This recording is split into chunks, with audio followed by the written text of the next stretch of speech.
Copywriting in 2025, it's not the same business model that we got into the industry with. The reason why 90% are going to quit or should quit, they're going to have no choice. They're going to end up quitting anyway. It's just, at least you can save face and leave. Is this like exaggeration because it's hard to get clients for some people? Is it because of the skills? Like, why did you make that a controversial statement? Let's put it this way. AI is not going to teach you the skill of copywriting. AI is not going to solve those gaps in the middle. The gap's going to keep getting wider and wider. For all the copywriters who are watching this right now, what should they do? What should be their next steps moving forward? This is not the time to be sitting on the fence. The industry is actually about to explode. There's so much more money than ever before for you because there's so few people who can do it, right? There's so many copywriters burnt out in the dojo right now because they've got so many deals and they just love that they're making $25,000, $30,000, $50,000 a month. When you just stop looking at strategy and you stop looking at the lower level, then you just start looking at like, well, what is it actually that creates results for people? There's no surprise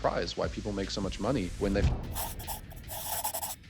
All right, so today we are here with Fotis and we're doing a little switch up today because actually he's going to be interviewing me because we've been having a couple of conversations privately and we've both been in the game for quite a long time now. Fotis, I think you've been in the game like over a decade at this point, right? I mean, 2015, is that right? Yeah, a decade officially. Yeah. Yeah. Okay. So you're now up there with the older ones in the industry. So I've been in the game since 2017, and there's a lot of things that have changed. A lot of things have changed, and I said, Fotis, would you be open to interviewing me? And we just have like a back and forth conversation about what's coming, what people can expect, and how they can set themselves up for success as a copywriter 2025, 2026. It's going to be a very big time for us. So yeah, thanks for doing this with me. Yeah, man, my pleasure. Yeah, I think we're gonna have like a lot of fun. And yeah, I mean, do you want us like to get like right into it with the first question? Yeah, let's do it. Yeah, okay. Yeah. So what do you got for me? yeah, I mean, yeah, okay. So it's clear that you have had like a lot of success in the copywriting world, and you've worked with like clients who have generated like hundreds of millions of dollars. Yet you have also like made some very controversial business decisions recently. And one of them is like why you decided to not actually become a copy guru. So yeah, I'm curious to know like why you decided to not go the copy guru way. Yeah. So, okay, this is going to be fun. So let's put it this way. Everything I've accomplished as a copywriter and as a coach has set me up with really good positioning to become a copy guru coach. Like I've got really good results, as you know, in the dojo, we've coached 200 privately copywriters now. Many of them are making six figures, many of them making multi six figures.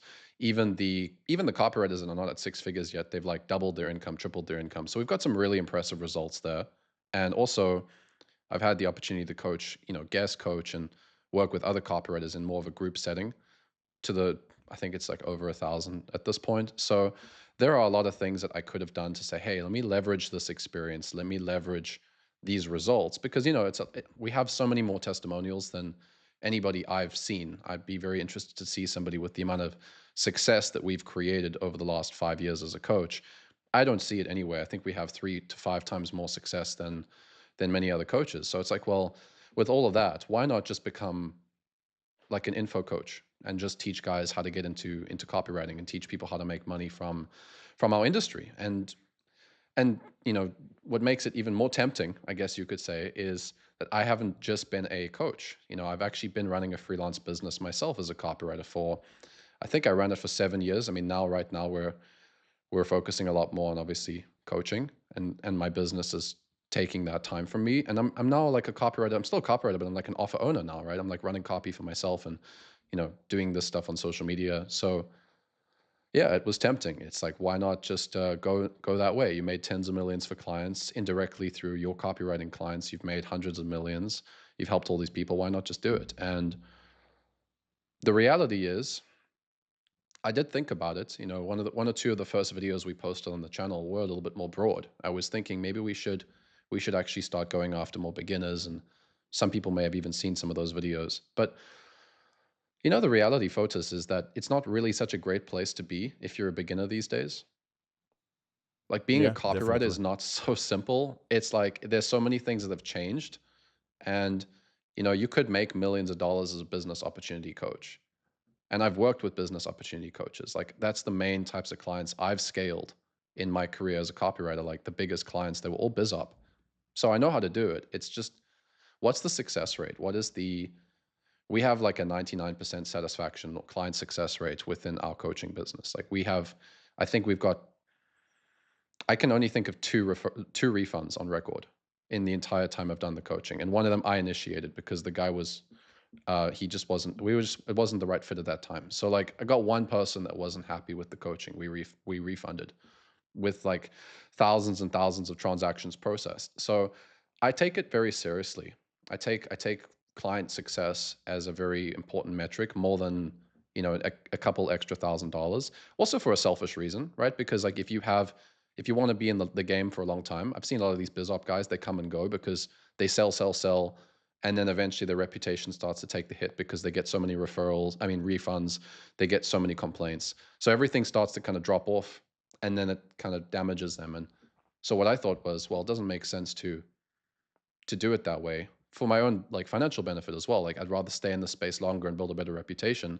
But the other side of it is I just don't like it. I just don't like the idea that you sell people a dream that doesn't exist anymore. And like let's just be real about it. Like this is a very serious conversation. I'm going to just address something. Like today I was in the gym and actually kind of pinched my nerve. So I'm going to look a little bit stiff on this interview actually, because I'm like it is a bit tight, but I knew I had to still do it because we have a pretty busy week, both of us. So I was like, let's just get it out there, make sure everybody hears this, because copywriting in 2025 is not, it's not the same. It's not the same business model that we got into the industry with. Like I got into industry thinking I'm going to be writing a couple emails a week. Clients are going to be paying me thousands of dollars for my emails, and I'm going to make them a lot of money, and everybody's going to be very happy. And it's not like that. It's just, that's not how the industry is today. Yeah, that's it. I think first of all, thank you for being here with us today, even though you injured yourself. You're a gentleman and a Yeah. scholar. It's, Yeah, it's, we what really a appreciate it. sacrifice, eh? Not a sacrifice. Yeah, yeah, yeah. Yeah, but that's interesting because and whether you look on Facebook, YouTube, LinkedIn, Twitter, whatever, X, however you want to call it, you see that the industry is changing, and it's changing like rapidly, and things are getting way harder for beginners, like no matter what anyone says. So yeah, I mean, I wonder, like is there like a specific reason other that not wanting to sell a dream that no longer exists that turned you away from beginners, or was it just that you didn't feel that it's ethical anymore to sell this dream? There is one coach that I think is a great coach for beginners. And I still guest coach with him. Like I still support his ecosystem. I really like what he's up to. So it's not that it's impossible. It's just that the game takes a lot longer today to get into than it used to. When I started, it took me 9 months to close my first copywriting client. That's a long time. I mean, nine Yeah. months without money, you're not always in a good position if you have a job, or if you're not. I mean, I was fortunate that I was still living at home with my parents, so I didn't have like crazy bills. I did have some debt because I'd been buying guru courses, but I was like, I was busy building momentum, and I was getting into the space, and I was okay with that price. But today I look at it, a lot of beginners might take them more than a year. And so if you're going to try and fight to get into this industry, and it's going to take you a longer than a year, I don't know what the industry is going to look like completely 2-3 years from now. So it's like, if you start today and you've never done any copy for clients, and you're starting right now, it doesn't. I mean, what if it takes you 6 to 12 months to get a client, and then the industry's changed again? Like, it's just difficult. I think that the barriers of entry are harder today, and that's a good thing for us active writers. I mean, that's the kind of people that we I coach active copywriters with clients. This video is for people who have clients. It's not for beginners. I think some beginners, some of the guys that have the time and have the willingness to go and go the extra mile for people when they don't make a lot of money up front, I think there's still a lot of opportunity in this industry. And we see people like that. We see a couple of guys, they'll join us in the dojo, and they're like at $1,000, $2,000 a month, but they manage Yeah. to prove why they're ready, and then they take off. I mean, we had a guy last year, he was at 1K, and then now he's at like 15K, working as a fractional CMO, doing some really cool stuff. So like, you can do it. It's just the cost of entry is harder, I think. And I think it's because of this biz op biz op copywriting has become a very I think that's changed the industry more than AI, to be honest. I think that because of how many people are selling copywriting as an easy way to make money online, it shifts the way people see the value of the skill. Because AI is really just a tool, and all the best in the industry, we're all just using AI to amplify our skill set. We're not really treating it as a replacement. I haven't really seen many active copywriters treating it as a replacement tool. It's usually beginners that treat it that way. Why do they treat it that way? Maybe laziness, maybe like lack of knowledge of what's required. But I think more than any of that, I think it's just that business coaching gurus, copy gurus will sell that idea. It's like you don't have to do any work. AI can do the work for you. I think that's really where the expectations come from. You don't have to really write much copy, just like throw it into AI and it does all this stuff for you. And there's some value to using AI, but so I think that's part of it. I think that's definitely a big part of, you know, but Fotis is like this with everything, right? Like every industry has this where you have a tool that gets introduced or you have a big thing that happens and then the marketplace changes. Like when we got started, like email was gold. Like if you were to go Hmm. get email Yeah. clients, it's like that's the thing, right? It's like you go get an email client, you go write copy for the email client, you go and yeah, you go get a couple of email clients. I was making great money like that. I was making 14K traveling the world just with a couple email clients, having a great life. And it changed because what people started to require was they wanted a copywriter who could do more than just email. And you can still get email deals, but they want you to have the full stack copywriting skill set. So it's not so easy to get those either. So like every time I mean, it's the same with ads. It's the same with, you could just look at the history of how direct responses, you know, gone online. And it like every time something happened, click funnels, now funnels were a big thing. Then design was a big part of online marketing instead of just having a boring, bland text page. Now they introduced the design. Then people became more aware of webinars, and webinars became a big thing. Then landing pages became a bigger priority, opt-ins growing that, then launch it. Like it just all kind of, as the industry evolves and as the market sophisticates and people realize that this is a sales technique, once everybody knows a webinar is a sales technique, you have to now start to adjust. You have to start tweaking things. And that happens faster and faster. I think now with AI, the catalyst is that AI can amplify that process. Oh yeah. And you got a lot of copywriters that don't have fundamental marketing skills. They're coming into the industry, they're using AI, which is just copy pasting what their competitors are saying because it's the same data set. They'll just feed the data of the competitors, got the same data as everybody else. And everybody's teaching you to just copy the industry leader. So you copy the industry leader's funnel, you use AI to pull that information, and now you just have another funnel that's like it's like a weaker version of the same marketing. And if you extrapolate that, like 20 copywriters do that in BizOp, or 30 or 100 copywriters, they all do that within 3 months. Every funnel looks the same as the industry leader's funnel. Market's going to get familiar with it very quickly. It's not like 2015 where you could run that evergreen webinar for a year before the competitors build something similar. Yeah, makes sense. And it's kind of funny if you look at again how things have progressed like historically. When like a Russell Brunson came in the scene, I mean, he was like, okay, what was like one of his biggest things? Do do funnel hacking. So funnel hack your competitors and try and copy paste whatever it is they're doing. Now, to be fair, I'm not sure that Russell's main message was this because I know that he's a hardworking guy, he's smart, but I'm guessing that people just decided to look at funnel hacking and be like, oh, yeah, I mean, I'm just going to copy stuff and everything is going to work out. And Yeah. yeah, I guess for a time like this can work out, but yeah, I mean there are like a lot of problems that happen with this. It's like what you mentioned, like the competitors are gonna like copy you, and everything is going to look the same. So the available pool of leads, prospects, clients, customers, whatever, they'll be like, okay, what do I do? Like, how do I choose who to go with if everyone has the same freaking promise?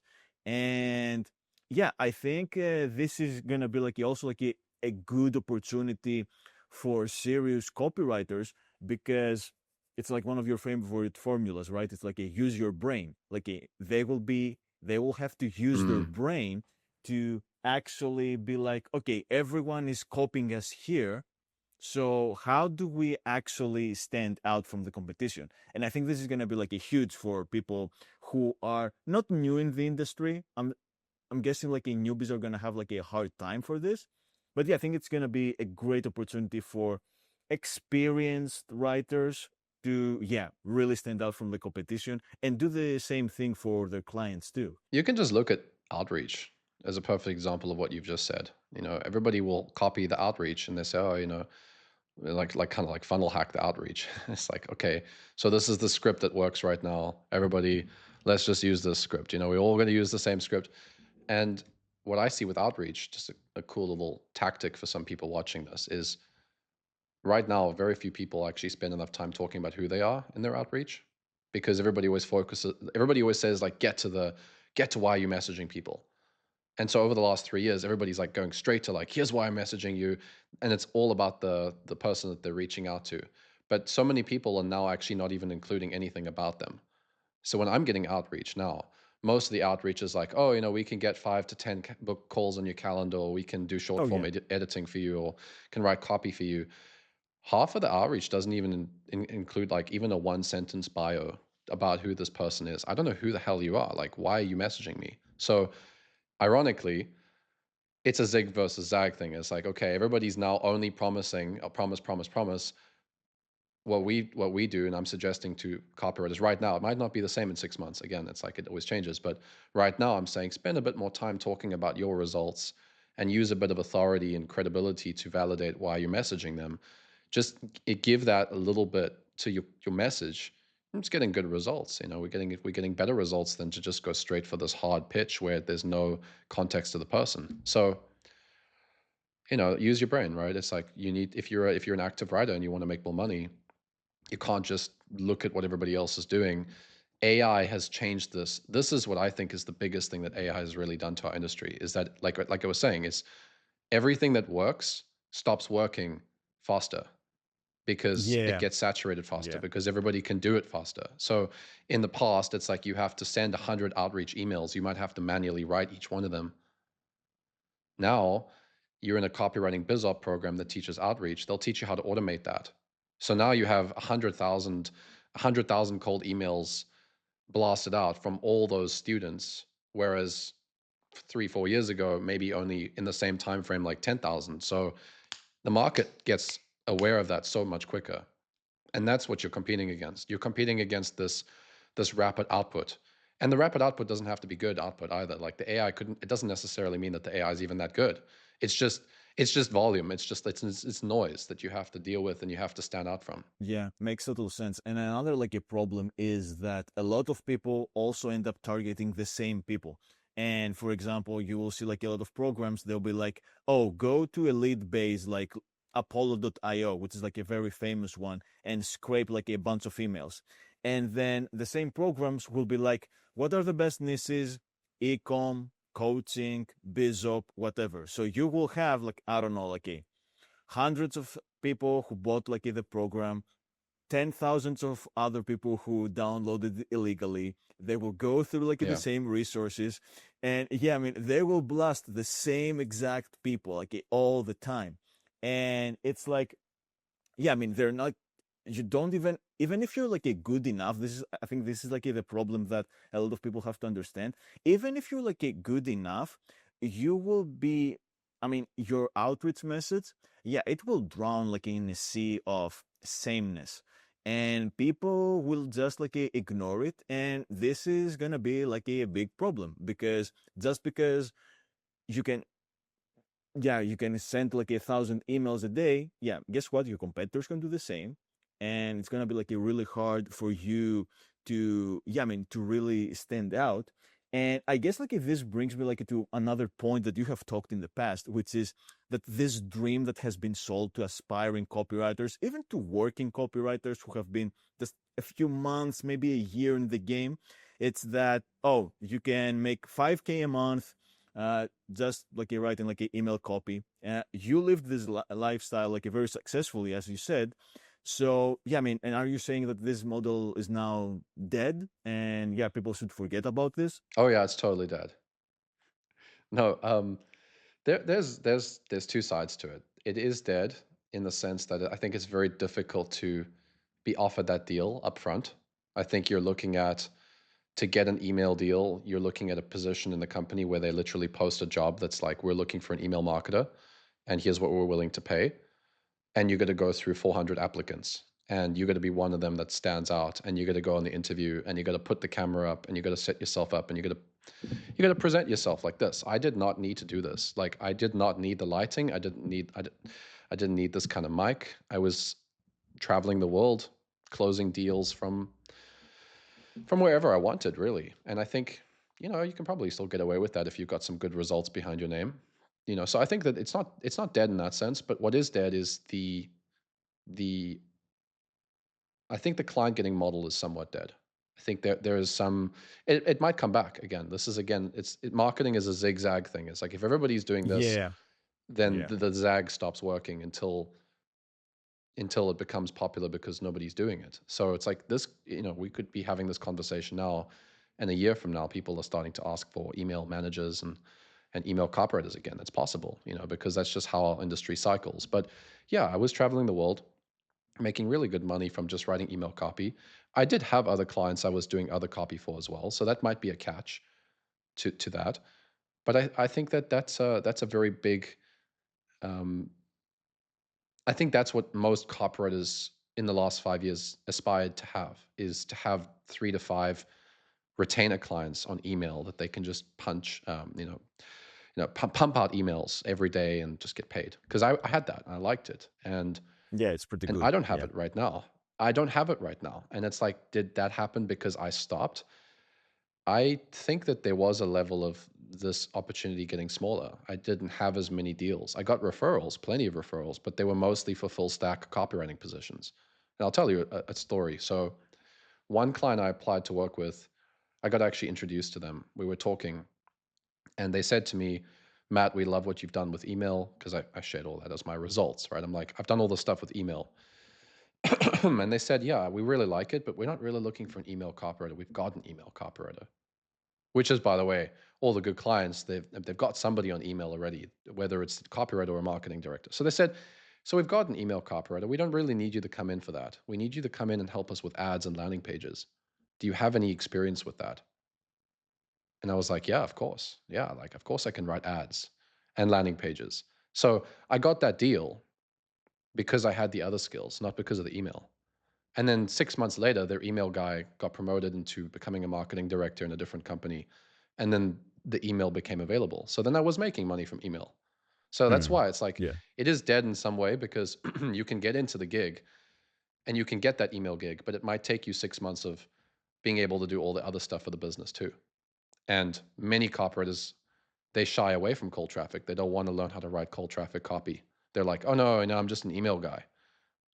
I was the email guy, like I liked it. I made a lot of money. It's just this, you got to decide, like, what's more important, your ego, or what you enjoy, or what the market really needs. And the market doesn't need it the same way as it used to. It's not the demand. As much as I think email is the best way to make money, and it's like the lowest hanging fruit for most of these guys, we got to understand, like, marketing, we know what is the thing that they're thinking about. It doesn't really matter what I want. It's like, do I want to write emails for them and make them money? Yeah, but what are they thinking about? They're thinking about reducing their cost yeah, for leads. They're looking to, improve their conversion rate. They're looking to improve their sales calls closed. So, maybe you can sell email to that, but it's not as easy as just offering them the thing they're actually looking for, which is somebody who can build their funnels or write the copy for their funnels and write the convert, like the cold ads, and do the whole thing. And then you get email as well. You can get email as a part of that, but it's not the three emails per day thing, or write 3 emails a week for a client.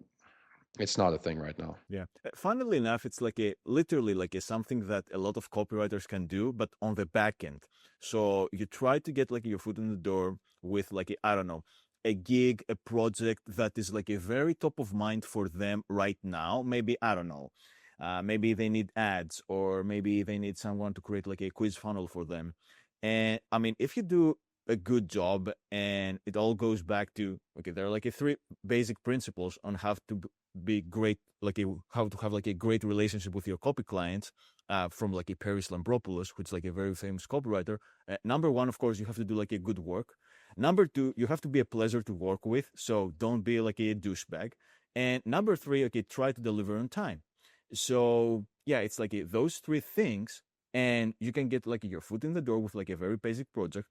Do good, try to do like your best. Perhaps like also like a, I don't know, get some help from someone who is like a maybe like a little bit better than you to make sure that your copy is good and it's gonna convert. Try to stick around. Don't be rude. Like try to help other people. And yeah, your opportunity to actually do email copy, yeah, it might come like along the way, because I think you know this like a little bit better than me, but nothing like it really stays same like in a company. So even if a company, let's say, has, I don't know, like an email manager or like a list manager or whatever, and they're like very happy with them, yeah, I mean, things change. Like 6 months from now, maybe like this person will get like a better opportunity.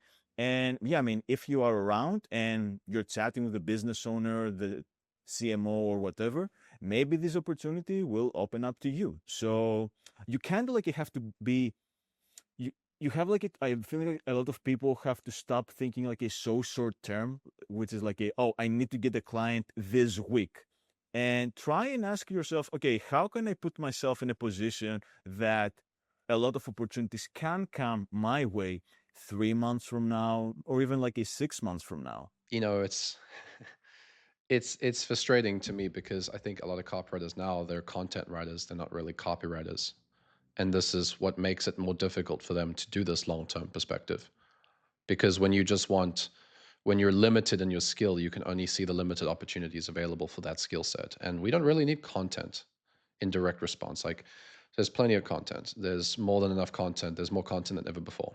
So what skills do you need? If you have the skills of an actual copywriter and not just a calling yourself copywriter on paper, but you only have content skills, and this is not a bash to copywriters that are like successful copywriters. It's like you can realize this as a copywriter. You have clients, you make 5, 10K a month. That's great. How much of that income are you generating with content, even though you're kind of supposed to be a copywriter?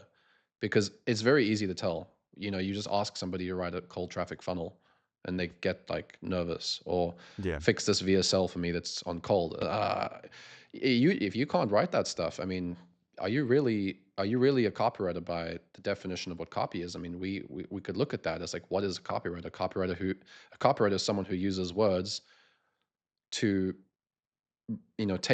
take prospects through the levels of awareness from, I don't know, I have a problem, to I have a problem, to I'm looking for a solution, to I'm comparing options, and okay, I know exactly which option I'm going to go with. Like, if you cannot engineer that in your writing, because that's really what it is. It's a mechanical process. It's not a creative process. It's mechanical. It's your ideas, your titles, your hooks, everything, your call to action, everything should be progressing them through the levels of awareness. And it's not a perfect model. I mean, it's a theoretical model. It doesn't look quite like that. Like, people shift between levels of awareness in different funnels. People, but it's like you should still be crafting your marketing with that in mind. And they don't know how to do that. Most copywriters don't know how to do that. We're not talking about beginners. I'm talking about active copywriters, the guys that come and work with us in the dojo. A lot of them, they've got years of experience and they don't know the fundamental. How do you build a funnel for cold traffic? Okay, well, what type of headline do you need to work with? What type of lead? What type of ideas should you be thinking about to attract that broad market? No, it's just a very basic promise headline. Okay, but the market's sophisticated. They don't need that. Everybody says that. Like, these are the kinds of things that are so fundamental to the craft. And I think that, yeah, it's just learn the skills, Hmm. right? Just Yeah. learn those skills. Don't hide away from those skills. If you have those skills, then none of this becomes an issue anymore. Because if you have the skills, you wouldn't be so afraid of taking the full stack role to come into a company and do all of it. You wouldn't be thinking of the short term. Oh, this is the only deal on the table. The guys that make the most money in the dojo, they can just say yes to basically anything, any niche, any type of funnel, because they're copywriters. And AI makes this easier than ever before as well, right? But I actually want to talk about that as well, like how AI is actually also kind of making it harder for people to learn those skills. And So this is also part of what's happened with AI is that now people can just kind of lean on AI and forget about the fact that they have to be the one that engineers and orchestrates the whole event, the whole marketing process. They have to engineer all those ideas. They throw it to AI, and then they don't get to develop that skill set. You don't learn how to reverse engineer the awareness level your market's at. You don't learn to reverse engineer what is the core emotion that you're writing to. It's so different to write. Like, if you look at funnel, if you just funnel hack and you just swipe, you're taking ideas and you're taking angles and you're taking emotions that were at that point in time relevant, but they might not be as relevant today. Like, look at how much stuff has changed with Amazon. If you were in the industry 4 or 5 years ago, everything was Amazon. The energy of the Amazon marketing was always very aspirational energy. It's very much like, replace your job, have something you can call your own. This thing pays you every single month. It's faceless. Today's energy with Amazon, if you go look at the funnels that will convert today, they're very different. The way that they frame everything, the way they position the offer, they don't even sometimes like to say the word Amazon in the title, because it's almost like they can almost chase guys away because everybody knows it's Amazon. They don't want Amazon, right? Yeah. So you have to learn And it's these things, boring and to it's some like, people. It's boring. Yeah. yeah, yeah. So it's like that. That's what you got. So I think there's like the three biggest barriers that we've covered so far is you've got this problem with the 3 emails a day doesn't work anymore. So you can't just be an email copywriter. You can't just send regular outreach to get clients because you've got saturation. And AI does not actually give you the skills you need to be a full stack copywriter and do what actual copywriters do, which cannot be really replaced by AI because it's still you engineering all of that marketing. You need those skills, and AI is not going to be able to give you those skills. You still need to develop those skills through coaching or through, for me, I actually didn't get a coach to teach me that. I actually was working inside a company. I was working in-house for an 8-figure, he's 9-figure now, working for a 9-figure entrepreneur. And they just kind of, I just learned through osmosis, through immersion in that company, a lot of this stuff. But if you're not in that opportunity right now, you're not in an agency or in a big company, then obviously you gotta go get that information by buying stuff or by investing in people. Yeah, makes sense. And frankly, I mean, my education, my copywriting education is like a very fragmented because I mean, I got started with the old school guys.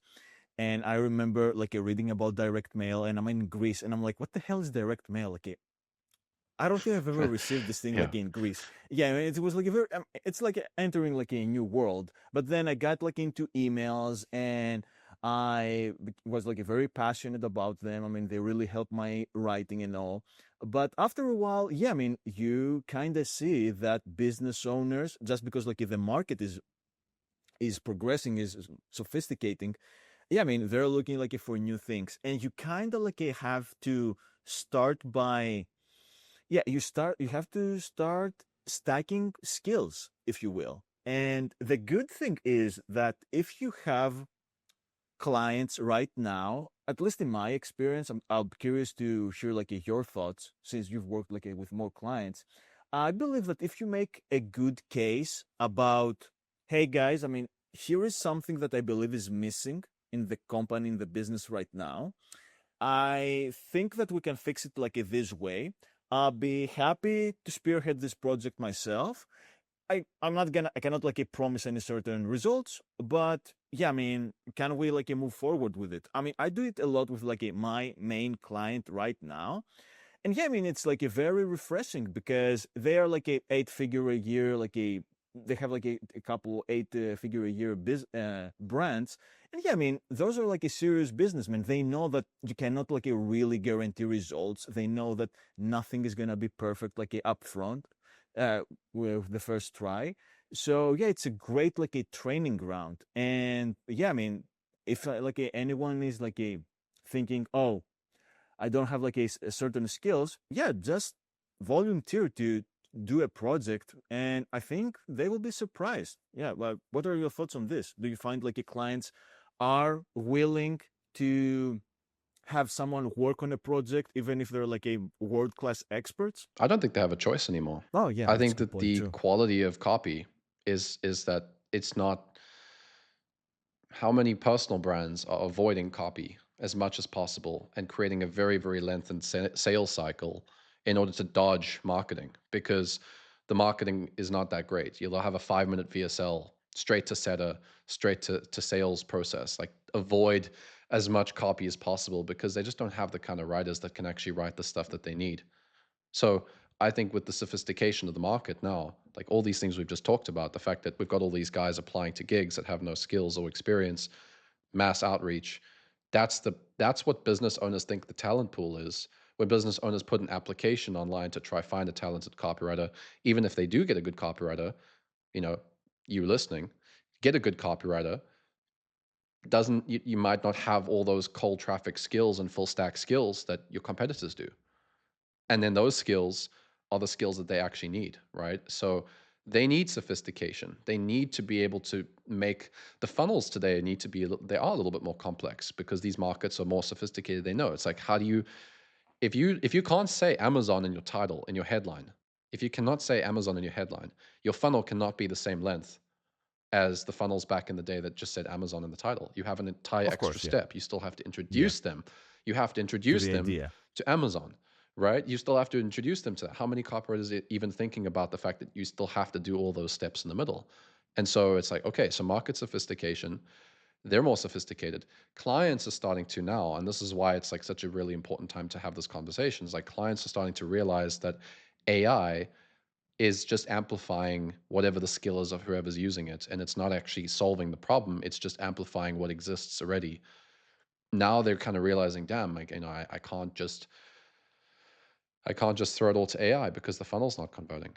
The funnel's not the costs are more expensive than ever before. So we need a good copywriter. We need a full stack experienced copywriter who knows how to do all these different things. And then they go look at the talent pool. And then even the very talented ones, then they're like, oh, sorry, I only do email. Right. So it's like that's their experience. Their experience is like, okay, we'll go all these mess. We got these guys offering email, and the guys that do actually win, they don't have the skill set to like take us to that next level. And that's where hey, well, that's where we're winning. We're winning because we have all those skills. Like like my private clients, you in the dojo, we have the skills to say, yeah, we can take on all that stuff. And even if you don't have the, even if you're not like a master at any of those skills, because it takes time. Like you said, you can just offer the client, say, hey, I have an idea. I want to run this like live event. I just got this. I learned this thing from so and so. I've been talking about this with some of my colleagues who are very successful in launching this, that, and the other. Let's try it. The client's like finally somebody that's taking the marketing department Yeah, and leading yeah. it instead of me trying to figure out market sophistication. I'm just going to sell my product and be a personal brand. Or if they're a D2C, in like ClickBank side, it's like I just want to run split test creatives and put money into ads. I don't really, like I want to split test stuff, but like I need somebody to like engineer some of that for me. I want someone to help me with that, right?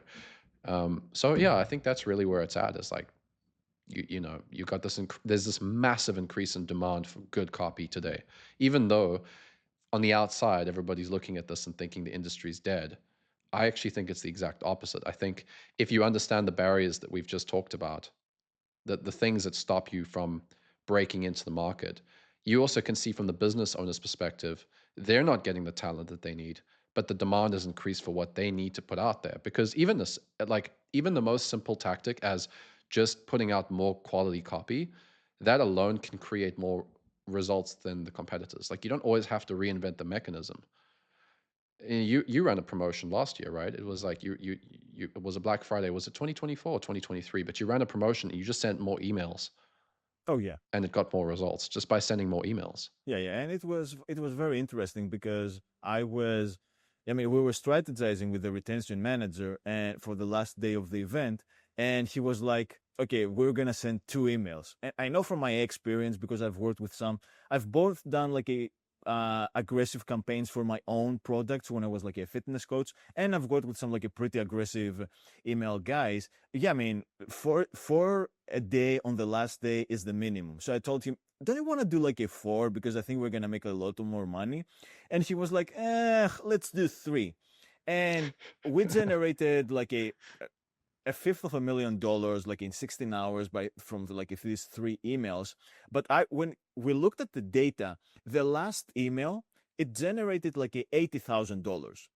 So I think that's like a what, 40% of the revenue. Now imagine that. Okay, we would have lost like a 40% of the revenue if I hadn't actually went out of my way like, to tell him, don't you want to like a send more? And my belief is that we have made like a even like a more money if we have sent like a fourth email. So yeah, and I think yeah, this is like a very important. It's like one of those things that you gain like with experience or by being like a around like a people who have been there and done that. Because yeah, I knew from my experience that a lot of emails on the last day of a promo, yeah, it means way more sales. And for me, yeah, it's like one of those very easy ways for you to win as a copywriter in 2025 and beyond. And this actually brings me to like to another point that you really spend a lot of time, energy, and effort like inside the Dojo mastermind, like thinking, okay, how can I help the guys like win more, and how can we like dominate the space? So I was wondering if you would like, I don't know, we want to share some of your private like secrets with the YouTube crowd now that we're like talking here.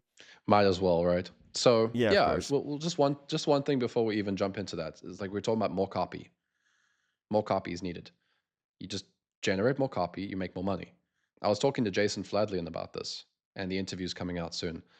Jason was saying it does not hurt to have a longer sales message, have a longer email. You can write a 400, 500 word email. If you write a 900 word email, maybe you just make the link 500 words in, and then you just keep going after the link. It only benefits you because the people that's still sitting on the email keep reading. It's the same with Yeah, a sales letter. It's like if you have stuff at the bottom, you just add more. There is no negative. There's only upside by having more quality copy. And the best in the industry understand that. That's why these events are so long. That's why people put together so much stuff. Everybody watches this as a consumer and says, "Why is this so long?" It's not designed for full consumption. It's never designed for complete consumption. It's designed to catch the prospect wherever they are in the process. So if I read a sales letter, let's just go back to sales letters because I know like video is a little different, but if I go back to sales letters, if you craft really strategic subheads all the way down a sales letter, I might not read the full sales letter. I might read the first 15%, be sold on the idea, but just have one objection left before I'm committed. I speed read, one headline catches my attention that handles the objection I had. I'm sold. Another person's experience down that page, they'll read. They're still not convinced, but they want this because they've been sold it. They want to buy, they're just not ready to pay yet, right? So they're going to keep reading, keep reading, keep reading.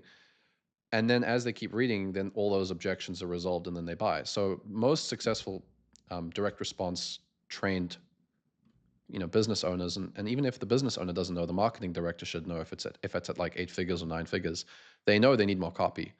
So there's no lack of demand for more copywriters. They want more copywriters because they know adding those extra emails to the sequence that they can't add right now because they don't have that copywriter. Adding those 3 extra emails to their live event launch could be the difference between an extra $200,000-$300,000.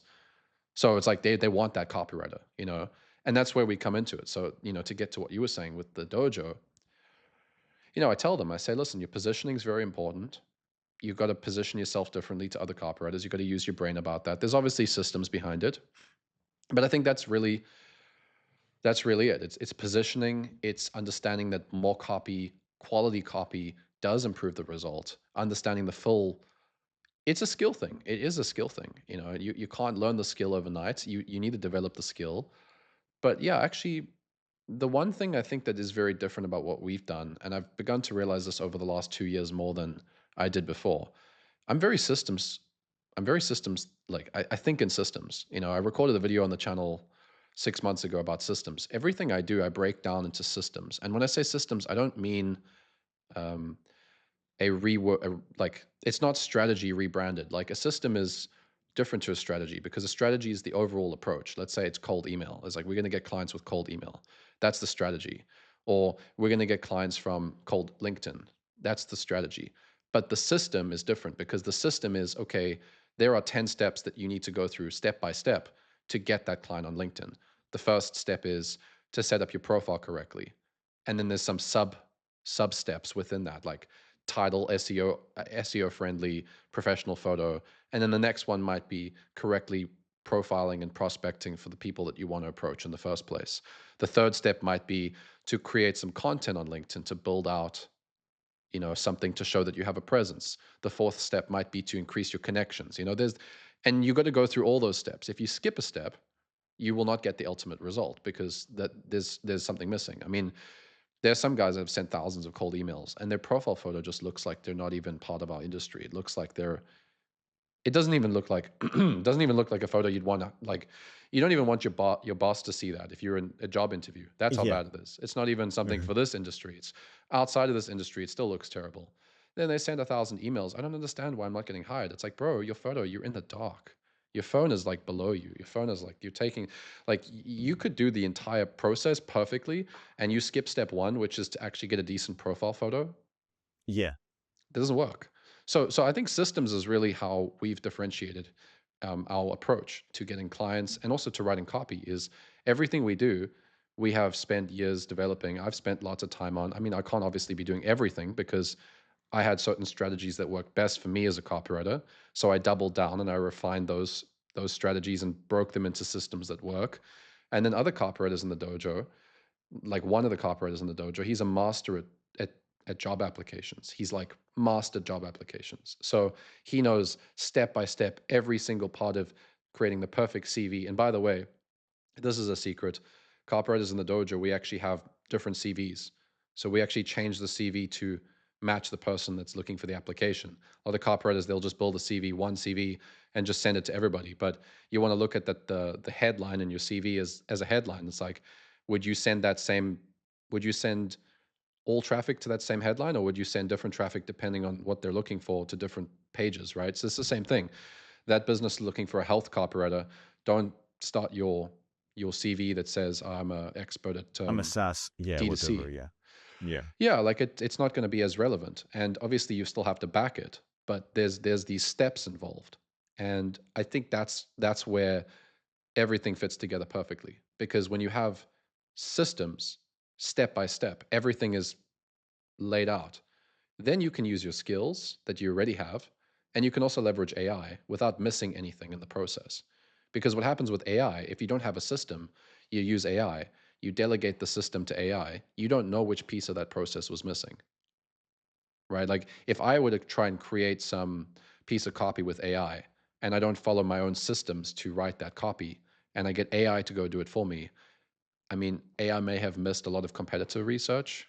It may have missed a lot of um, reverse engineering the big idea for the sales letter. And if you don't know that there's a certain thing you have to do before you're ready to create the first draft of a sales letter, for example, I mean, it's massive work.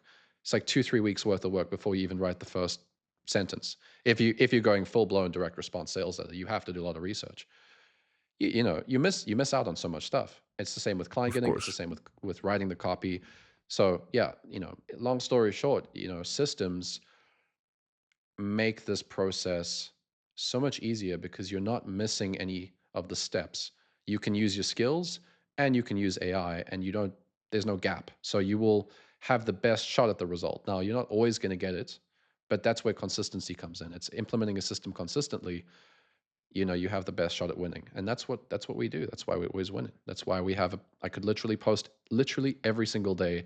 I could post a testimonial. The only reason I don't do it, it just kind of ruins engagement to just be a big wall of screenshots. So we have like a archive of screenshots. I just don't ever bother to post because I'd rather post something that is a bit more relatable than another guy that's made 20 grand a month and you didn't, or something. Like it's not, it's nice, but it's like, can't do it every day. Yeah. And it's very interesting because I think that when I was like I first started following you, yeah, I mean, I was like, okay, this sounds a little bit too good to be true, because okay, you were still like posting like a lot of like wins, and I'm like, come on, man, what the hell? Like, is it? Am I really missing like a?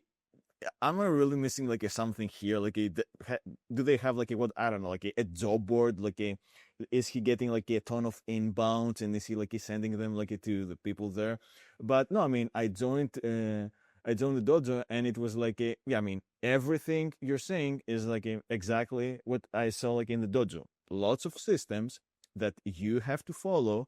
And yeah, I mean, I think like what actually made me, what pushed me over the fence was like an interview you did with John Caprani, and you were like pretty early in the interview. You were like, there are no secrets. It's like, okay, but we have like a certain ways that we approach things, but it's not like we have like a 3-step, 7-second ritual, whatever, that attracts clients to you.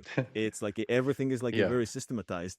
Yeah, and I mean, I personally just love like the honesty. It was like a very refreshing. Not that I've heard like other people say complete BS or anything, but it felt good to not see someone like try to sell another like a magical solution. So yeah, this was like a very interesting to me for sure.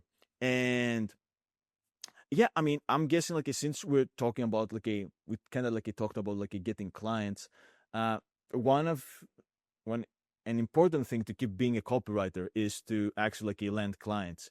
And I think I've heard you like say that pretty soon like a 90% of the copywriters they should like consider quitting eventually.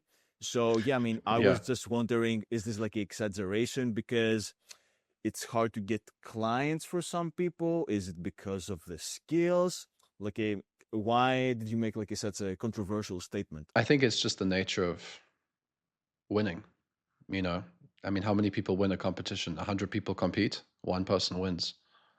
So I think 90% of copywriters, like we talked about, they don't actually practice copywriting, they practice content writing. They're not investing in learning how to write cold traffic. They're not learning how to, I mean, even if they're writing daily emails, they don't even bother to do the thing that's as simple as like, you did where you say, hey, let's just send more emails on a promotion. Some copywriters just don't even bother to take it that seriously, where it's like, hey, let's just send more emails on the Mm-hmm. promotion, you know? And, all the things we've talked about where cold outreach, I mean, let's put it this way. The reason why 90% are going to quit or should quit, they're going to have no choice. They're going to end up quitting anyway. It's just, at least you can leave, save face and leave if you quit instead of get sent out of business, right? Yeah. It's you're not getting any clients from outreach anymore. You're not getting any referrals. The referrals you do get are not the greatest referrals. Upwork is full of people who are going to also, treat you as a commodity. Um, so all the main outreach avenues is difficult now. LinkedIn is the same thing. Facebook is the same thing. Inbound is difficult.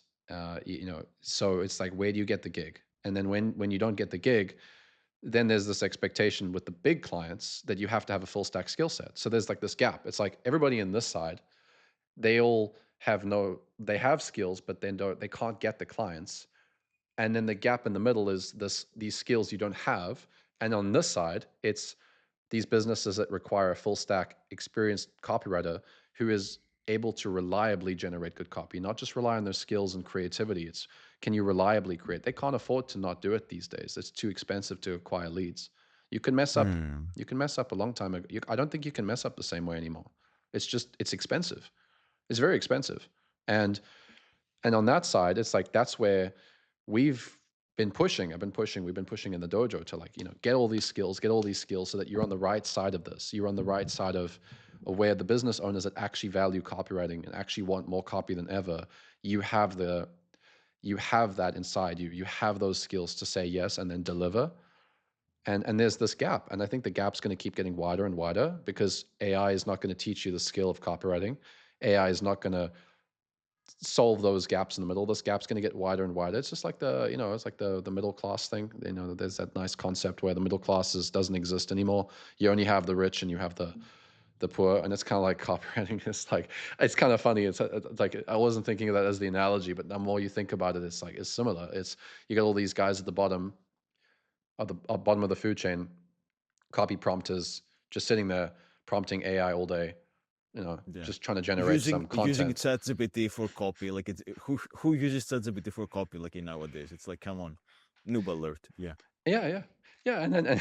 And then and then you sit there and it's like, the real secret is to just scream at AI. Is to just tell AI, like, write me a better lead or I'm gonna, like, turn you off. And then that somehow is gonna make it. Oh yeah, thank you, great suggestion. Never thought of that before. Here are 5 more leads that may help you. And it's like, just more of the same garbage. It's like, it's just slop, it's just AI slop. We don't want AI slop. We want stuff that converts. And markets aren't frozen in time. So yeah, so that's why I think 90%, it's the top 10% always win. I mean, the clients I've got over the years, I managed to get in with those big guys early on. Very fortunate. I got in with those big guys. I didn't take that for granted. I worked very hard with those guys. I was working 15 hours a day for the first big year of my copywriting career. And the referrals I got from there, I've made over $500,000 from the referrals from just those first two big clients. All the guys have been referred to after that. I've been getting so many nice referrals from it. It's all the same guys though.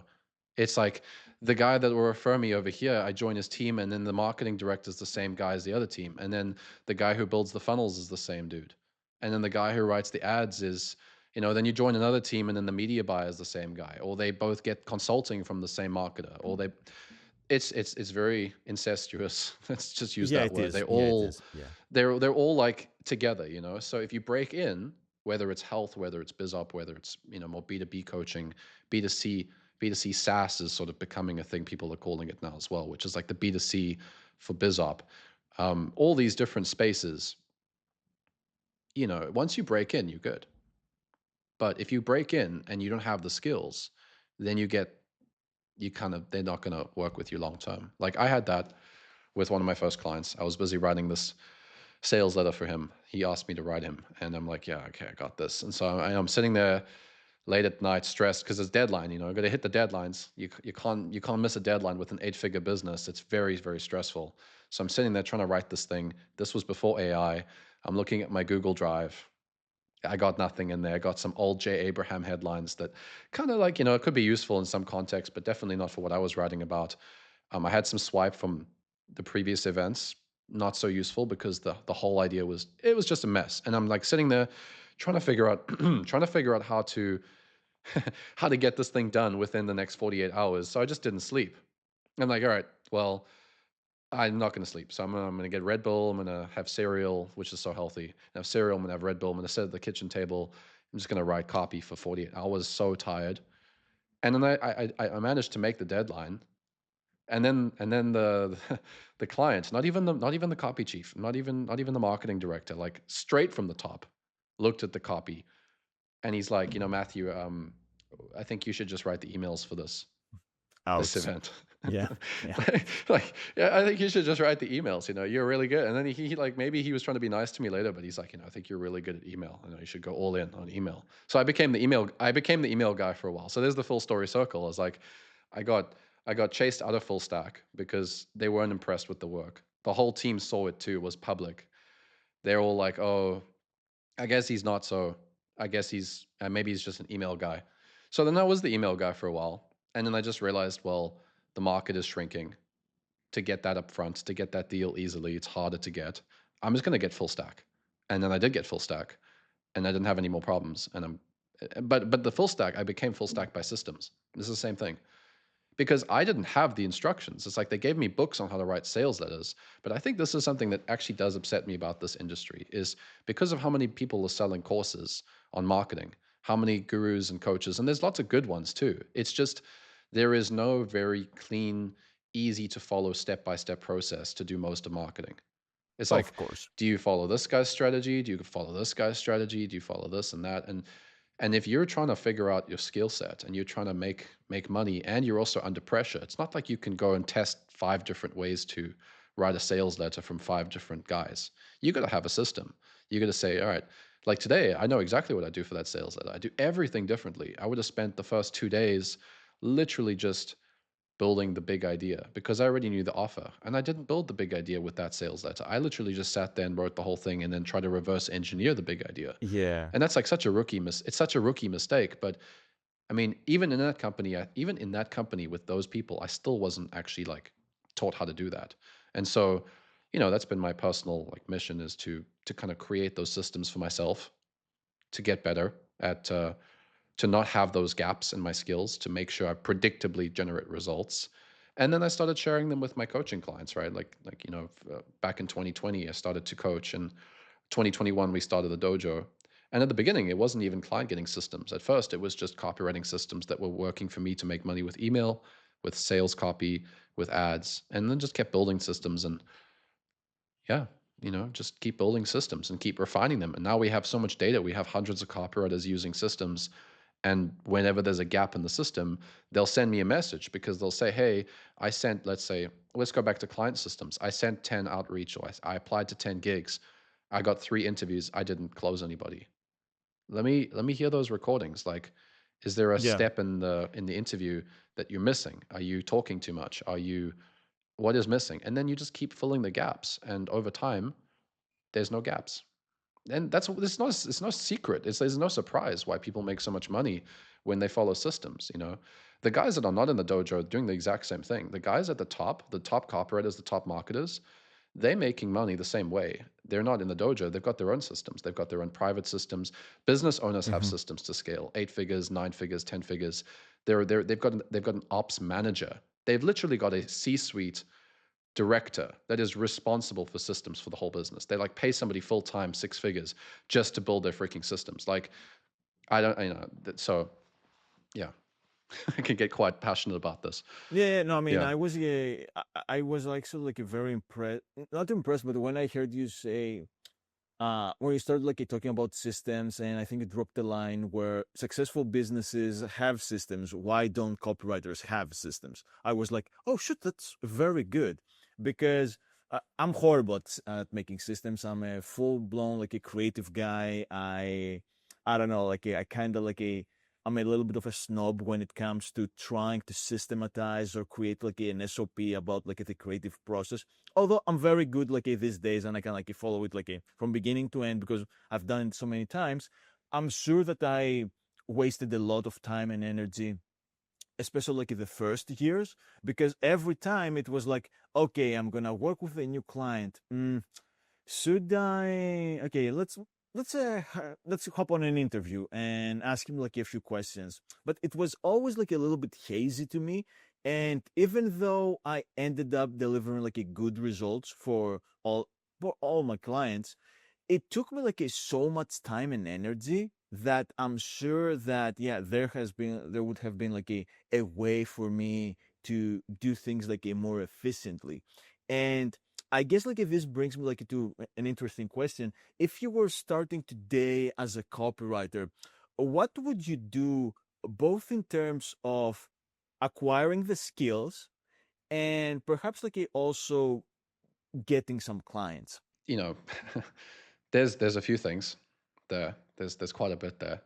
Um, when it comes to systems, and this is going to answer this question, is you said that you're very creative, and copywriters are creative. I mean, is it? I don't think it's your job as a copywriter to build systems. I don't think Yeah, so. yeah, I don't see it that way. I think that's what coaches are for. That's what business consultants are for. Like, if you look at a business like an info business, where's the money? The money's made selling the product and building the product. Systemizing that process just amplifying the result faster and faster with less. Systems increase your profit, make you get the results quicker and quicker. So you hire people for that. It's an operations task. So systems are operational, and obviously you need the skills and you need to develop systems and you need to practice systems. But I would encourage coaches, if you're a copywriting coach, I would encourage you to actually just make this part of your process, because I have something that copywriters don't have as a coach. As a copywriter, I can write, and there's only so much data I can get. There's only so many sales letters I can write. There's only so many emails I can do on a week to week basis. But as a coach, I get to review. I mean, I've reviewed over 10,000 pieces of copy. I've spent thousands of hours, like, I've lived 100 freelance copywriters' lives, nice. back and forth, one on one. Like, and I like it. It's what I like. It's why I'm coaching. That's why I'm not just writing for clients. Is because I actually find it very fulfilling to solve so many problems. So, if you're a coach, and most of these guys have a lot of clients, a lot of copywriters that they're coaching, you have so much data that you could take the time to go and systemize and step by step create the systems that they need. And then it becomes actually a lot cheaper, because now, would you go build the systems yourself or just buy them from a coach?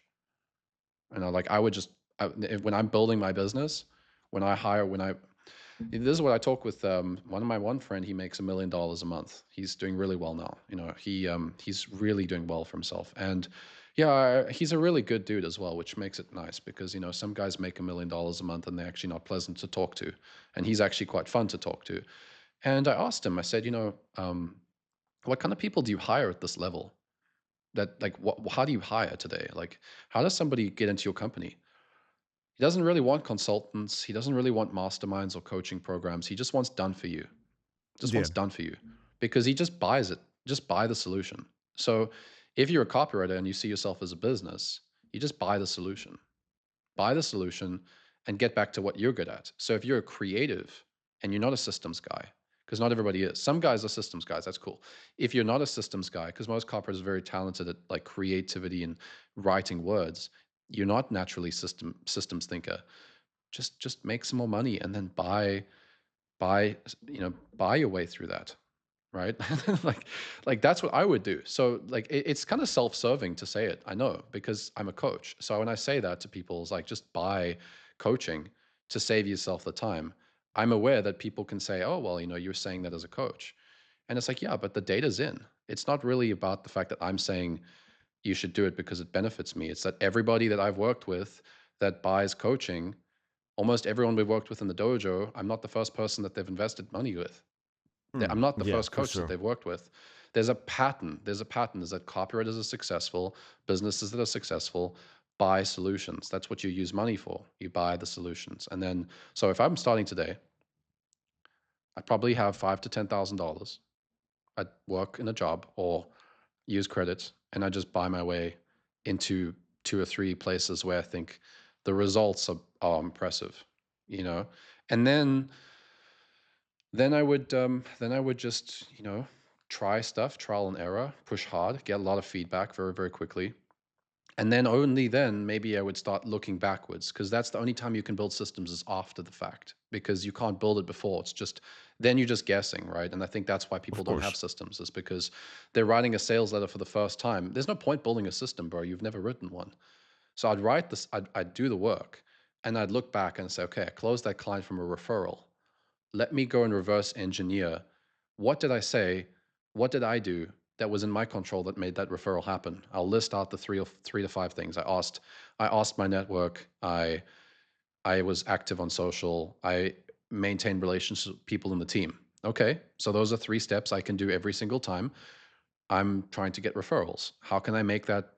Maybe you schedule it 30 minutes a week. 30 minutes a week, make an effort to connect with people in the team. Another 30 minutes a week, ask your network, or be a networker for your network. Like all the videos on this channel, you can just watch. It's just like those are the on my channel, right? You can just watch you can just go watch those videos, and there's a lot of stuff there. So that's that's what I would say is the answer to that. Is if you want to close clients, if I was starting today, I would just buy my way into the right circles, and then get around the right people, and then do some stuff, and then when it works, whatever works, I'd look back and say, what did I do that worked, and can I do it again? And then over time, over time, I would develop some systems for myself, which is what I did. I developed systems. So I'd actually use the same approach as I did in the beginning. The only difference today is that I think we have about a year to do it, whereas it could take me 3 years back then. You Really? know, Okay. so we were talking about like 90% of copywriters need to quit. I think they need to quit. I think that they're they're they're dying out. The reason I think it's such a short time frame. I mean, maybe it's mid 2026 that it actually all comes together. But January is when business owners make decisions about how they want to grow their business. Business owners look at their goals, they look at their business, and they say, well, where do we want to go in this year? How our ad costs are so much higher. How this is so much different. We need to be very strategic about the kind of marketing department we build. We need to be very strategic about the type of people we want in our team. And I think that December, January is the time when business owners shift the way that they're approaching things, usually, right? So if that's the case, then we've only got 5, 6 months to get in with the right people. Because if you don't have those people and they're already in the hiring process, I really don't know where AI is going to be in 2027. like January 2027 is going to be a very, who can tell, it's, look at how fast AI is already improved. So we're talking about a very, very short time frame to start being to start implementing, repeatable things at work. You can call them systems. You need to start implementing systems and using systems in your copywriting business. And since you're an active writer, because this is for active writers, it's like you actually don't have to, don't have to go anywhere yet. Actually, you can just look at the stuff that you've done that did work and make notes of it. Like, what did work? What did I do to close clients previously? What am I not doing anymore? You know how many copywriters join the dojo, Fotis, and they say to me, I want to get more clients. I'm struggling to get clients. And I say, well, how did you close your last clients? And they're like, oh, actually, I got a referral. I'm like, oh, what do you think you should do first to get your next client before we go and I pull out an wonder. entire, Yeah. like massive, instantly 200 email account, like blast? Why don't you just ask a client for a referral? Oh, I don't know how to do that. Okay, well, let's get a result for somebody. And then after the results, we ask them if they know anyone, or who do you know that also would benefit from this. We've had a few guys in the dojo that one guy, he joined, and within a week, he doubled his income. He went from 2.5K to 6 grand. He got 2 referrals because on the call together, I said, bro, you're getting so many clients from referrals. Why don't you just systemize this part of your business? So we had two Yeah. conversations with 2 people, closed 2 deals. It's so magical. Wow, everybody, got a secret. There's a secret strategy, bro. It's like you just, anyway. It's like, I don't know, man. It's like there's a lot of black box stuff going on. A lot of marketers have trained the marketplace to believe that there's this black box that has all the answers. But when you just stop looking at strategy, and you stop looking at the lower level, the tactics, and you just start looking at, like, well, what is it actually that creates results for people? It's repeatable step-by-step processes. Follow one, you'll get the result. Done. Yeah, Matt, you said so many nice things, and I know we're kind of like a short on time, so I'm just gonna like a machine gun through them. First of all, you said that I've lived 100 copywriters' lives through like the coaching that you do. I think it's a freaking great angle, headline, subhead, whatever. We kind of like have to listen Mm. back to the So transcript to use it. find it. Yeah, we should use it. Number two, there's really like not a lot of time like for people, for copywriters who haven't like found their way yet. And I know this because I think just like 18 months ago, I remember like chatting with a bunch of people who they're like also in the space. Nowadays they're like very quiet, and I'm kind of thinking that they're like no longer in copywriting. I know for a fact like a guy that I talked to, yeah, he's not looking for copywriting jobs anymore. So yeah, I mean, competition is very fierce, and yeah, I mean, you really need to push yourself and gain some momentum because yeah, things are not gonna magically improve. So it's like a do or I don't know, okay, die. And the other thing that I really, really liked is that you said, okay, you're already successful at something. Okay, try and see how did you actually got how exactly like you got like this result and reverse engineer it. Personally, I'm reading the 80/20 principle book right now, and it says like the exact same thing. It's like at one point in your life you had certain results, you didn't pay like too much attention on what exactly you did, and nowadays you're wasting like 80% of your time trying to recreate the result, but you do like a completely random things. So you should actually see, okay, how did I get a client? You got it like from referrals. Okay, then why do you send like 1,000 like a cold emails if your last 3 clients came from referrals? It makes no sense, but I'm sure that a lot of people, if they take a step back, they will realize, okay, man, I mean, I'm not actually, yeah, I'm not like doing what led me to the result right now. I'm doing like something completely different. Maybe because they get like a little bit of FOMO from like a Facebook, YouTube, Instagram. They see like a bunch of offers.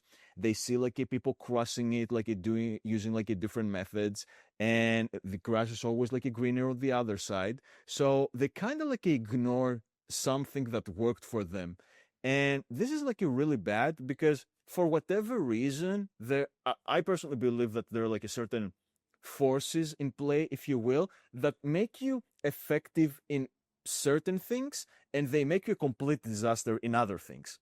So it's very smart. It's a very smart idea for people to just say, okay, I'm good at this. So how can I double or triple down in this and completely ignore all the other things that are working for others, but they are not proven to work for me? So yeah, I mean, this is like in my short run, right? My short rant, and I guess like in my last question for you, Matthew, is like for all the copywriters who are watching this right now, yeah, I mean, what should they do? What should be like their next steps moving forward? Well, I think the first thing is you need to understand that there is more money now for you as a copywriter. There has been a bear market. There's been a bear market with AI and people thinking that it's going to replace copywriters. But the ones that are winning, they kind of realized where AI fits into this whole system, right? Where it fits in. It does complement your skills, and it's very useful, but it's not going to replace you. And we know that. A lot of the copywriters I work with, we know that. And the business owners I talk to also are aware of that. We are aware that AI is very powerful, but only when you channel it the correct way. So the industry is actually about to explode. And if you think about how many copywriters are going to actually kind of have to quit, and how many are not breaking through that gap, that skill gap, the skill gap, the systems gap, the thing that stops them from getting to the other side, what that means is that when you do get to the other side, there's so much more money than ever before for you, because there's so few people who can do it, right? And it actually gets, I think it's going to be harder and harder for people to actually ever keep up with you if you're on that side, because all the guys coming into the space today, they're all starting with AI. And AI is not a great teacher to write copy with. I wrote Oh thousands of yeah, emails before I used AI for the first time. So how many copywriters are going to come into the industry and not have the skills that they need because they're just using AI? So if you can get onto the other side of this, I mean, I can look at my own career. I'm very grateful for where I am in my career. I've had a lot of opportunity to work with a lot of people. It just gets easier and easier for me every year. I get more and more deals. I get more and more opportunities. These days, I don't take a lot of the deals. I do actually refer sometimes to people, I do make some referrals, but the thing is but that he's the not copywriters and promising the, guys that he will give you referrals if you oh yeah, join the dojo. yeah, Okay, no, let's put this out in there. Yeah, yeah, no yeah, guarantees. yeah. There's a Yeah, massive disclaimer there. Yeah, and it's usually not even because somebody's in the dojo that I do referrals. It's usually because I know them personally and I like the way that they work. And they just happen to also, I got to know them through my coaching with them. So it's like I trust so and so with this work, and I'd like to make a referral. But other copywriters make referrals with each other all the time as well. That's a myth that you can't get a referral from another copywriter. Like, why would a copywriter give you work? He wants to keep it all to himself, or she wants to. We don't, because the ones that make the money, there's just so many more deals. There's so many more emails. Like how many clients do you really, there's so many copywriters burnt out in the dojo right now. That's actually what we're going to have to create content around over the next few months, because they're working so hard because they've got so many deals and they just want to keep delivering, and they just love that they're making 25,000, 30,000, $50,000 a month. Like Yasin made 50 grand in June, I think, Woo! $50,000 from copywriting. It's crazy. Nice. It's crazy. Yeah, Like I could not do that. I never did that. I never got to 50K from just copy. I had to do consulting and other things. So yeah, I mean, if you look at it from that perspective, it's extremely positive. It's an extremely great opportunity for you if you can get to the other side of this gap in the middle. of course. And so that's what I would say. I would say if you really love the craft and you love writing and you love marketing, put yourself into it. This is not the time to be sitting on the fence and saying, "Oh yeah, like let's just see what happens with AI," or sit on the fence and say, I'm kind of happy being an email copywriter, or just good at writing ads, or I'm going to just niche down. It's not niche time. There's the niching down is copywriting is the niche down right now. It's not, let me be the copywriter for the small marketplace, and then obviously learn other skills as well. Learn how to manage a list, or you can even pay somebody, to help you with that. Managing lists, being more involved in the creative direction when you write copy, that's that kind of thing. That's also valuable. Just go all in on your skill, because if you don't, then yeah, then you kind of know what's coming. You kind of know what's coming. I mean, at this point, I think this is the one thing that I will say this is that a few years ago it was true that you could make money like the way that the dream was being sold. That was Mhm. true, and I liked a lot of the BizOp copywriting offers because they actually, it's true, you could make money like that. Maybe 2020, 2021, it was very possible.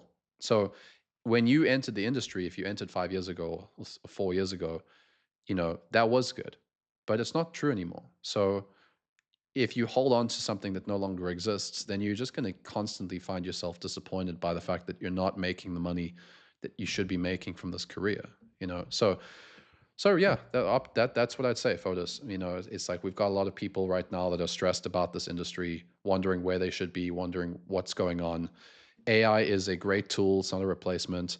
Your skills are very, very useful, and both of them are amplified when you systemize your business and when you can break through to the right businesses. There's so much money up there right now that people don't know what to do with themselves. In fact, they're just being irresponsible and they're actually taking on too much and making too much money. And then they tell me that they're burnt out. And I'm like, like I send this crying the crying gif, the tear, like you're wiping the tears with money. With That's what I money, say yeah. to like, yeah, yeah. One of them's like, oh, I'm so burnt out, Matt. I'm like, oh, I'm so sorry. How much you make last month again? 40 grand? Okay. It's very hard for you. I'm so sorry, man. I'm sure you can afford like $1,000 spa treatment or something, like, but yeah, so that's it. Yeah. Yeah, love it, man. Yeah, love it. Great conversation. I guess I have like a one question before we wrap this thing.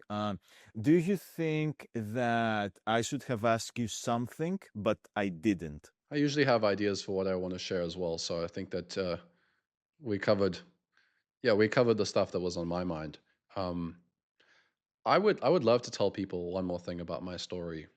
So it's not easy to learn skills that you don't particularly enjoy or have a there's a lot of pressure behind. Like cold traffic is not necessarily a fun skill to learn. For me, it wasn't that fun because I was under pressure. It's not fun when the whole business is demanding that you figure it out and you make it happen. Yeah. But when you make money and when you do pass through that, when you learn that skill and now suddenly you can make money from that skill, it's very, very rewarding, much more than the financial. You don't feel the uncertainty. You don't feel the uncertainty that you used to feel. You don't feel the lack of clarity. You also have more money in the bank accounts, and clients also really proud of you and stuff. So it's great. So when I was, for example, when I was doing email and I was running the email list, when I learned that skill, at first it was new to me and I was uncomfortable. But then I was running this email list making millions of dollars every year. I felt great. I felt so much confidence. I can't even put a price on how much that has created wealth for me in my life because I just always had this confidence that, I made that guy so much money. I know he made the money, but like, I helped him make the money, right? I helped Yeah, him make it's a so much great, money. yeah. I can Mhm. do this, I can do this. And that alone gave me the momentum to say, all right, I'm going to learn how to write landing pages. How hard can it be? If I can make this much money for somebody, how hard can it really be? Is it just maybe a system, a couple of steps, a couple of different steps from email copy? Maybe the last few steps are the same, but the first step's different. Then you get landing pages. Now my landing pages are converting very well. Let me write Facebook ads. Facebook ads are doing well. Let me do Instagram stuff. And I got a client that paid me 15 grand to do consulting on Instagram to help them with Instagram. First time I'd ever done Instagram content marketing. And I just used similar principles that I used previously. How hard can it be? Was what I was thinking. Yeah. And we came up with a hook that everybody's using in BizOp, even now, like 3 years later. It made them easily over $1 million. And I wouldn't say it was because of some sort of, again, like it's no secret. I just used the process. And I think that's the power. I think the power comes from every time that you win, you should also write it down. Every time you do close a client, every time you do create results, you need to build that self worth. Because if you have Yeah. that, you go for the gigs. You go for the gig, you make money, you can take money, invest in a copy coach or a copy chief or in a course or whatever. You can also have some money for yourself. And then you can also go and get the results and then just compounds and just compounds. And that's the beauty of our space. It's like the most crazy space. Last thing on that, actually, direct response, or like just in general information businesses, there's obviously the D2C side of copywriting, but let's just say info for now. Do you know how crazy the profit margins are? Like, what is your Oh yeah, overhead besides ads? Besides ads, if you're a good business owner, what are the overheads for an info business? They have so much cash. They have so much cash available. It's like broken. It's like they shouldn't be that profitable. And that money is literally sitting there waiting for someone like you to go and yeah. Just multiply grab and it. get a Yeah, very, very generous cut of it for yourself. It's like it's right there. There's more today than ever before. You look at the education system, the way that, big companies. I heard a business coach talk about this recently. He was saying that BBC and even Spotify, they're launching their own courses now because the mainstream is starting to realize that the information on the internet is a really profitable channel, and it's where the next generation spends all their time. So you've got this massive shift in education also to going info is going to explode next 3 to 5 years. The amount of money in the info space, in our space, it's going to massively multiply, and you got less copywriters in the game by then, and you got less with the skills. Where does that leave you? yeah, That leaves you very, very wealthy if you play the game correctly. And I think that everybody watching this, if you watched until now, you don't need to be like some super smart. I'm not, like I didn't particularly I didn't have like this massive talent for this game. I just applied myself to the process. And I think that, you know, you can make a lot of money even if you're not the best at it, and it's much better than. I mean, I don't want to quit. I love this. I'm addicted to this game. So don't quit. Go for it. Go make money. yeah. Love it, man. Love it. And it's funny because you mentioned that info is going to explode like in the next few years. For some people, it could be the case as you just have to wait. Maybe I don't know. Like I'm not gonna say survive, but just try to stick around because like everything is like in circles. So it seems like the info space is gonna like really blow up in the next few years. So if you're like still active in the copywriting world, yeah, who knows? Maybe 3 years from now you will have like a way more Hmm. opportunities that you had like before. And again, you might not even have to be like that talented, but there is going to be like so much demand for your services that you can get like a swamped with inbound deals. Hmm. Maybe you can get like a referrals. So yeah, I think it's going to be like a really interesting to see what's going to happen like 3 years from now in the info space. Yeah, yeah. When you systemize, you don't need talents because you're just following a process that's proven. I mean, AI has proved this. Look at how well AI does what it does. It doesn't. It's not particular. It's not some creative genius. They've just built systems and systems and systems and computers and computers and computers, and AI is able to generate what it does. So we're not AI, but if we systemize the parts of our business that we can systemize, and then we use our talents to amplify that, then we can predictably generate very good results for businesses. And most of these guys, you only have to be a 7 out of 10 at the skills. Like you do have to learn all those skills, but you don't have to be a 10 out of 10. I find a lot of cooperators I'm working with, they're not they're not 9 out of 10, 8 out of 10 cooperators. They're 7 out of 10, Yeah. but they have self-worth. They sell themselves properly. They rely on processes that they've used for themselves, sometimes mine, and they get results again and again. And actually, one other thing about this. So you just said there that, if you just stick around, that's like the number one tactic as well that you can Oh yeah, leverage, yeah, because how many yeah. people say that they're looking for experience. If the longer you're in the game, the easier it's going to get for you to apply to a gig because you have experience. So I can say today, 8 years of experience. It's nice. Every single year it gets bigger. 9 years, Yeah, 10 yeah, years, yeah. right? So the guy that started today, they get discouraged. It's like, bro, you've been in the game 6 months. If you stick around and you push yourself and let's say you just make 10K a month for a year or two, year three, you've got 3 years of experience. It's now suddenly better than all the guys applying that have 1 year of experience. So every year that you're in the game, you're more and more positioned. At least in that perspective, you're better positioned. So if you combine that with what we've been talking about today, it's very, it's you're unstoppable. So Yeah, man. Love this, man.